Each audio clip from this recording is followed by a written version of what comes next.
안녕하십니까. 개미대학 유튜브 구독자 여러분들, 개미대학 마스터 전석입니다.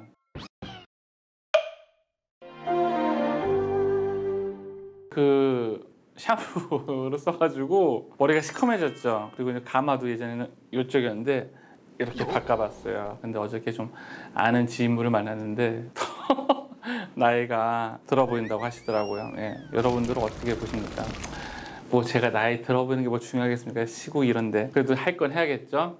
자, 이제 오늘 제가 이제 준비한 거는 뭐냐면 이거예요. 캔들 많이 얘기하잖아요. 캔들. 힘의 논리에 대해서 오늘 좀 설명하려고 합니다. 힘의 논리라고 하면은 매수세와 매도세가 겨루는 힘의 논리거든요. 그 전에 갭 상승, 음봉, 갭 하락, 양봉에 대한 포인트만 더 찝어드리고 가면은 음봉이에요. 그래서 갭 하락한 양봉의 의미는 뭐냐면은 시장 투자자들은 이런 음봉을 예상했는데 이렇게 시작한다는 거죠. 이렇게. 근데 그때 설명을 제가 안 해드린 게 있는데 뭘 안 해드렸냐면은 이 호가를 만약에 여기가 10,000원이고 시작 호가를 만약에 9,500원이다라고 했다면은 9,500원을 만드는 것도 누군가 가지고 있어야 돼요. 그 보유 물량을 가지고 있어가지고 9,500원 호가창에다 이렇게 대놔야 가능하거든요.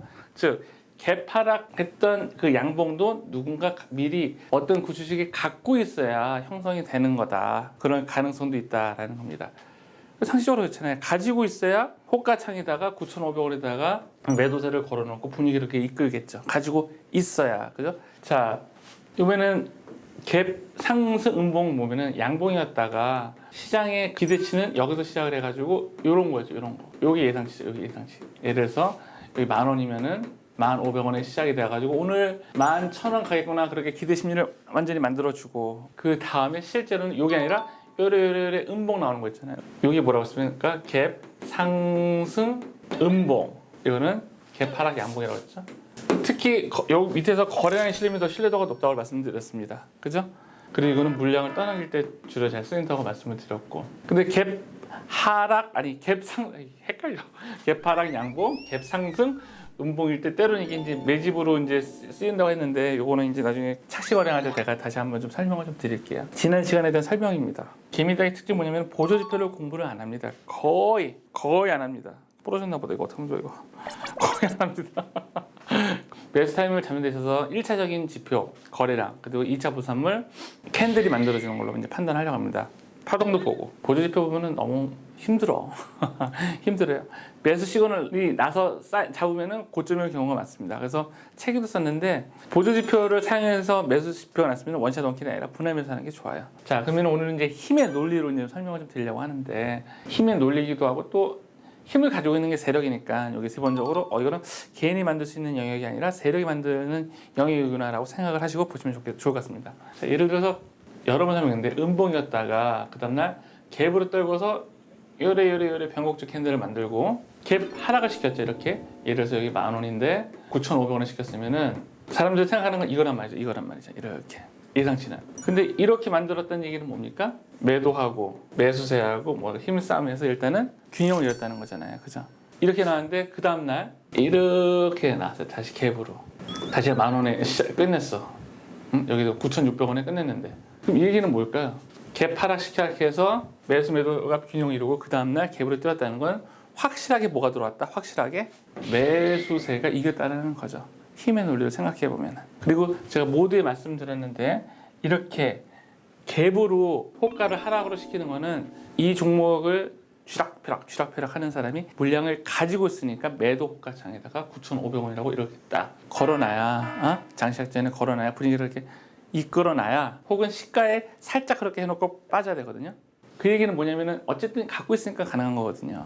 그 다음에 갖고 있기 때문에 가능하고 근데 여기서 만약에 거래량이 특히 안 실렸다면 더 그거에 대한 신뢰도가 높은 겁니다. 단복인데 거래량이 안 실렸다면은 매수 매도세가 균형 이뤘구나 라고 보시는 게 맞아요.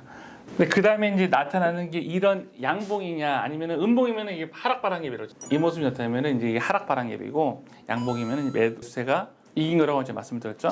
자, 그런데 다시 한번 그림을 설명드릴게요. 변형이 있을 수 있겠죠. 예를 들어서 이렇게 나오고 변곡적 캔들만 나왔어요. 이렇게 나오는데 여기서 시작할 수도 있겠죠. 여기서 시작할 수 있어. 그래서 시장 기대치는 이거야. 하락 반응기 아닌가? 그런데 여기서 시작했는데 이렇게 올라온 경우가 있겠죠. 1번 이만큼 올라온 경우. 2번은 뭐냐면은 이만큼 올라온 경우.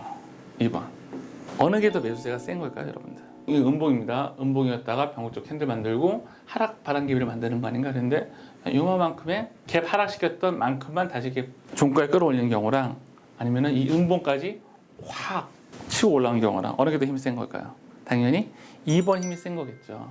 음봉이라는 얘기는 뭐냐면은 요 하루의 주가 흐름을 얘기하면 여기서부터 계속 사람들이 이렇게 매도를 쳐가지고 이렇게 만들어진 거거든요. 그죠? 이해가시죠, 여러분들? 계속 매도를 쳐가지고 이렇게 만들어진 거고, 이거는 이제 주가 흐름이 어떠냐면 여기다 좀 설명을 드리면은 시작을 했다가 이렇게 했다가 뭐 이렇게 끝난 경우고요. 그래서 매수세가 균형 이런 거고. 1번 같은 경우에는 주가 흐름이 여기다 좀 설명을 드리면은 여기 시작해서 이렇게 올라서 끝나는 거고, 2번 같은 경우에는 똑같이 시작해서 이렇게 끝나는 거잖아요. 그러면은 앞전에 이 매도세 있잖아요. 이 매도세. 앞전에 이 매도세를 극복한 게 뭐냐는 거죠. 다 뚫고 올라간 거. 주가가 여기서 시작했다는 얘기라면 여기 1번 캔들을 한다면 1번 캔들이 있는 사람 다 물린 사람들이잖아요. 그 물린 사람들을 다 받아주고 올라간 건 1번이 2번 중에 2번이죠. 2번. 이 앞에 물린 사람들 다 매수를 해준 거니까. 바닥 캔들의 논리를 얘기할 때 음봉이고 변곡적 캔들 나오고 갭 하락시켜서 공포 유발시키고 다시 갭 상승시켜서 멘붕시키고 이게 바닥 캔들이라고 했다면은 조금 전에 말씀드린 음봉에다가 병옥전 캔들, 근데 그 밑에서 시작했는데 이 음봉을 감싸는 이것도 바닥 캔들이죠. 루틴은 똑같아요. 어쨌든 갭 하락시키고 갭 상승시키는 건 내가 가지고 있어야 호가창을 이렇게 마음대로 조절할 수 있다고 말씀드렸죠. 그러면은 똑같은 맥락으로 봤었을 적에 공포로 멘붕시키고 다시 갭으로 뛰어서 추격 매수 못하게 하는 이 방법이나 똑같이 갭 하락시켜서 공포로 매도를 시키는데 또 한 번 겁을 왕창 주고 두 번 손절하게끔 하는 거죠. 그래서 쭉 끌어올리는 거예요. 일반 예분이랑 똑같이 바닥 캔들로 볼 수 있는 겁니다. 세력이 만드는 바닥 캔들의 기본은 뭐냐면은 공포입니다. 공포. 플러스 뭐냐면은 멘붕, 멘탈 붕괴, 못 따라오게끔 이거거든요. 그런다고 봤었을 적에 1번하고 2번하고 똑같은 건데 2번은 더 악랄하게 작업을 친 거죠. 갭 하락시켜서 공포 조정하고 또 갭 하락시켜서 공포 조정하고 이렇게 갭 하락시켜서 여기서 시작하면은 개인 투자자들은 이걸 또 생각한단 말이에요. 쉽게 못 따라가요. 근데 이렇게 쫙 끌어올리니까 하다가 못 따라가는 겁니다.